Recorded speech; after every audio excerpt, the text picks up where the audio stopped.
Casey O'Cannon here from Fiction Atlas Press, bringing you another indie connection. Today I'm going to be telling you about some indie books that you might enjoy if you are a fan of The Stand by Stephen King, because I thought we're in the middle of a pandemic, so why not? The first book I have for you is called Yesterday's Gone by Sean Platt and David Wright. They thought they were alone, but they were wrong. On October 15th, humanity went missing, leaving only a handful of scattered survivors behind. The world is now empty of friends, family, and neighbors. Among them, an 8-year-old child searches for his family, only to find a nightmare he never expected. A special agent turned enemy of the state survives a fiery plane crash with no way to reach his daughter. But is he who he says, or even thinks he is? A reporter will do anything to reconnect with his son, even if he has to wander the empty streets of Manhattan to find him, and even if those streets aren't really so empty. A mother and daughter are desperate to survive with their 2 remaining neighbors, on the run but with nowhere to go. A teenage boy who spent his life bullied, and who might be the only person in the world that's happy to see it gone. And a brilliantly brutal serial killer who will do anything he can to stay atop the food chain. Now these strangers must find the strength to survive in the new world, but they are not alone. In the absence of civilization, a new threat emerges. In the stillness, it waits and watches, preying on their weakness.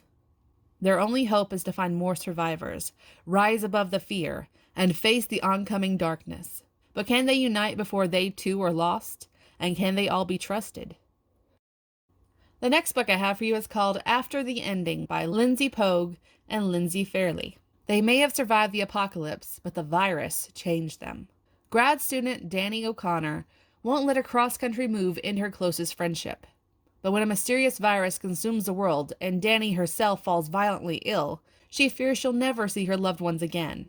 After her fever finally breaks, she barely recognizes the devastated world around her. Everyone is dead. Dani is all alone. Or so she thinks.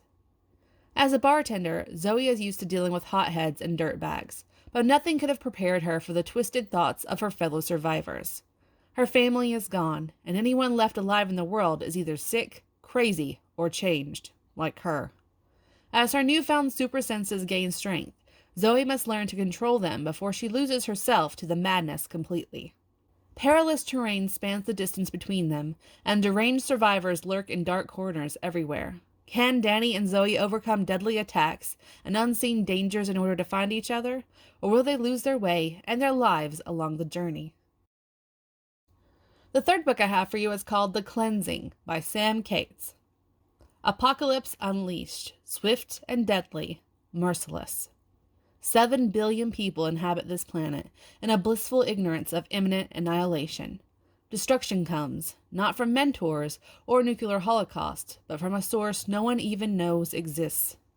The architects of doom have long moved among us, hidden in plain sight, waiting for the signal to trigger our extinction. A handful of survivors, traumatized, bewildered, must come to terms with the new reality, and quickly.